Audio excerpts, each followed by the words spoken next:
Welcome back to New Day. It's time for sports, and we want to look at the contracts, the kind of contracts footballers sign, and if indeed they understand the contracts. Well, case in point is Yaya Mohammed and Kumasi Asante Kotoko is actually thinking of taking legal action against Yaya Mohammed, who ran away to Libya.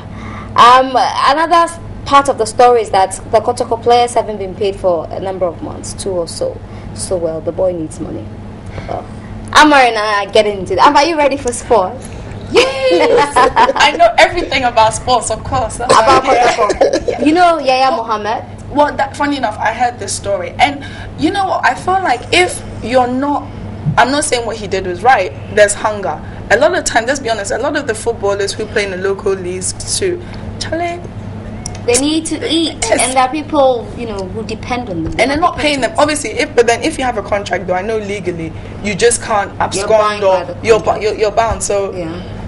I think they should sue him, though. They should. They have okay, to. Well, the lawyer is here. Wahid Idris, good to see you. Okay, the two of us can just attempt to understand the law, but you know it better. So, Wahid, the contract between Yaya Mohammed and Kotoko, you've seen the contract. Can you take us through it? What was he expected to do? I don't think I can go into the details of the contract specific to Yaya Mohammed, but I think we can talk generally and then get the answers around it. Football is big business. Last year alone, FIFA says that $3.7 billion changed hands in Europe. And then Gareth Bale, $132 million dollars. And even Neymar. So football is serious business. A lot of money, changes hands there. And then if we take the business of football, it's so developed that it has its own legal regimes and all of that. And FIFA even has a court of arbitration for sports. They have their own courts. They have all sorts of things. And then they have contracts between players and the teams. That's where we have a problem, isn't it? Footballers have more power when it comes to the employment contract than the teams, like it was in the past. It wasn't like that. The team owned the footballer. Now the footballer has a right to exploit his economic rights. And footballers, their lifespan is very short. I mean, people like Roger Milla, they were an exception to the rule in football. They went there as very ancient people and they still managed to play. Usually by the time you get to maybe 30, if you are not lucky, either injury will rule you out, or you'll be too old to play. Or people who play better in your area, maybe you play a certain position and somebody can do better than you, you are out. So they try to take contracts that will assist them. So obviously, Mohammed would have had a contract with Kotoko. What I realized is that Mohammed's contract was about to expire. Okay. Now, in the business of football, once you have because if the team he's moving on to has to pay less to his like to Kotoko, or maybe pay nothing at all, then he'll make more money. Instead of paying the transfer fees, they could pay it to him, or they could increase his salary. So he starts to make more money if he just sits out his contract here, let it expire here, then he'll go and start a new contract. Which is only a few months. Yes. Okay. So my understanding is that the problem hasn't started there, but it's likely to start because he could have informed them that, listen, I want to go and I want, not him, maybe his agent. Yeah, I was coming to that because you would have thought that he would have an agent who would advise him properly, and that is also a big problem for these footballers. They are not advised very well because, number one, some of them don't even understand the contracts they're even signing. They don't know the repercussions of going to Libya like he has done. They don't understand the nitty-gritty. So the agent could have done a better job. Do we have agents in this country who really have a very good understanding of these contracts? Oh yes, agents. Once you are an agent, it means you have a good understanding of the the business of football and the laws governing it, because you are actually trained. You take an exam, you have a certificate. So the assumption is that you know what you are doing. But of course, it's the money that's... So the agent failed here. No, he hasn't failed He yet. hasn't failed Hasn't yet. yet. Not as yet. But he's probably looked at it from this angle. Look, a new opportunity has come. Let's take advantage of it quickly. Maybe sign an agreement. I don't know when this agreement is meant to start. The agent will probably make more money if he doesn't pay Kotoko anything. That's one thing. The other one is that maybe it's just exploratory. The agent may rush you there if there's a small opportunity, and then you go and sign the contract. Then he could come back to Kotoko and say, okay, now we have a contract. Because I don't know how many teams can wait for 6 months, sign you up and wait for you to finish your sit out your contract. Okay. Let me ask though, when it comes to the local leagues, a lot of times we're always hearing people not getting paid. No, it's not just Kotoko for huge amounts of time. So with all this happening within the local league, are we surprised when people because you're not paying me? I don't get paid. I have It's very difficult. But because it's in the contracts for them to be paid. Anyway. So the teams are breaching the contracts as well. So so if you don't like it, you terminate the contract. I'm sure there will always be a clause for termination. But you can't say because you haven't been paid, you will not play your part. Because if they sue you. I'm not saying you shouldn't do it, but I just think, do you think it's almost like enough of a valid excuse? Nah. It's not enough of It's not. Because if they are not paying you, quit. You can give them notice and leave their team. And then become a free agent. But they also need these teams to survive. Because if Mohamed wasn't playing for Kotoko, he probably not go to Chan. And if he didn't go to Chan, the Libyans will spot him. So you are helping each other, and usually you have some godfather, or it's a bit informal in this country. Maybe somebody will be accommodating him, or somebody will be looking after him small. When he's broke, he goes somewhere, and the person is doing that because he plays for Kotoko. So he may not also want to spoil that relationship. So usually it's a bit informal, but when it gets to this stage, this will be a test case for us to really get to understand what the contracts are about. It's an employment contract. Basically, you are employed. Do you think this case will bring about maybe a review of how things are done, I think it will let the football associations, the teams, understand some of these things, that their players.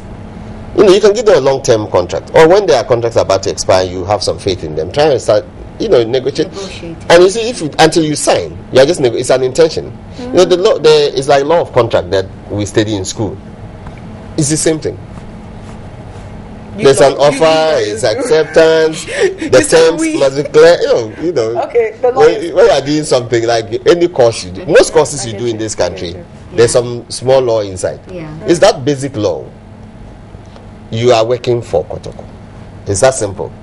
Your contract has expired date, so you can't just take your bag and go to whatever. He got permission to. He took some time off. Yes, I'm sure that he should have informed his team that he was going to do this. But these contracts, we have to always try and explain them properly to the players, because I have seen how some of these agents operate. It's serious. They basically want to steal you and go and sell. Wherever you go and camp your players, it doesn't matter where it is, they will come there. And they are very aggressive. And they try to talk to the players alone. One-on-one. And then they'll tell them things that they think that if they tell them, they will listen. And then before you realize, I've seen instances where some of the players go into trouble with their teams in this country. Because an agent will come and tell them all sorts of stories. And even inform them that, I've already told your boss. I've told the chairman of I've told the... And if you are not the type of person who will call home, maybe you are camped somewhere, they won't do it in Ghana. They wait for you. For instance, in Chan, it's probably in South Africa, they managed to convince him to go to Libya. And then he thinks that he's got a good agent deal. Okay. So he's not telling anybody. It's a secret. This is a secret. But it's all the strategy the agents use. You don't want to jinx your... the agents will tell you all sorts of things. Listen, they want me to bring A, B, C, so don't tell them. But it's you I want. I like you. That's why I'm taking you there. So don't tell you about... And then they buy you a ticket. And some of them, it's probably the first time they're traveling. So they are excited about it. They give them money to go and shop, South Africa to this The shopping centers are very good. Yeah. They give you money. You go and shop. I'll come and take you, and boom, they take you there. Yeah. Do you think that Wahid, all this has come about because indeed the players are not being catered well in this country? Oh, Their remuneration it's woeful. bad. It's bad. But kakra, we'll get there. No, that one is bad. But my point has always been that. And I know we use that in Ghana a lot. You find a civil servant not doing his work. He's stealing, he's doing all sorts of things. And when I say his pay is bad, then leave the place. Leave the civil service for crying out loud. It's the same thing. That's what I believe, a personal opinion. Yes, we are not looking after our players, our local players well. Because our football economy is still very small. And we are not putting money in it. So maybe something like this will make us wake up. It's a time for us to really sit down and decide whether we want football to continue to be a business for us or we are just joking with it. Okay. Because you can see Europe, you look at how much money they are making. And then and maybe we don't understand the business of football. That, there's a ripple effect for advertising, for product placement. People consume more of your products if you put money in football. All sorts of things. If we're able to get the whole country to understand it, maybe people put more money in it. Because I thought protocol was paid by MTN or something. One of the I think they have MTN, pays them. So I don't think it's really a problem. Okay, before we let you go, today is 99 days more to the World Cup. Yeah. We're getting ready to samba. Oh, wow. Yes, and yesterday was the 100 days. And, Sepp Blatter was speaking a lot about Brazil's preparations. Brazil claiming that they're ready. Others saying that, no, you're not ready yet. Your cement is not dry yet.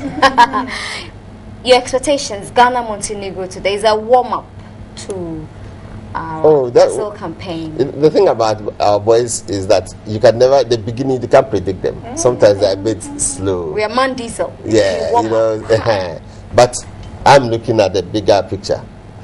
Montenegro is all right. We can just decide what we want to do with them because we're using them as a test case. But we will definitely do very well in the World Cup. Yeah. Are you optimistic? Oh, always. This is our third time. The cup is coming. This is our third time. Another thing that came up yesterday, of course, when the Bank of Ghana came out to talk about the payments in dollars. Our players are going to get paid in dollars, and somebody was asking, aren't they Ghanaians too? Wahid, why can't we just credit their accounts with their bonuses? Why do we have to carry cash around to be paying footballers? Is this even safe? Yeah. Isn't it medieval? It's a good idea. It's never occurred to me, seriously. We should just credit their accounts. It's a good idea. Yeah, I think we should start crediting their accounts. How easy is that? It's not difficult. Yeah, it's not difficult at all. But the thing is that it means that when some of the bonuses you pay as you go along. It doesn't accrue. You don't wait and come to Ghana and pay them everything. So somebody carries the money physically. So and this is what happened in this Mother Isa case. I think we should learn a lesson. We should learn a lesson. It's a very good point. Okay. There's something I wanted to say. Please. There's something called a transfer matching system. FIFA has a software in every FA in the world. So every footballer's details are registered in the matching system, including their the team they play for and the terms of the contract. So Libya cannot pretend that they don't know that he has a team. So it's not really as bad as we are making it look like. So they will definitely go into the matching system. They will see that he belongs to Kotoko at the moment.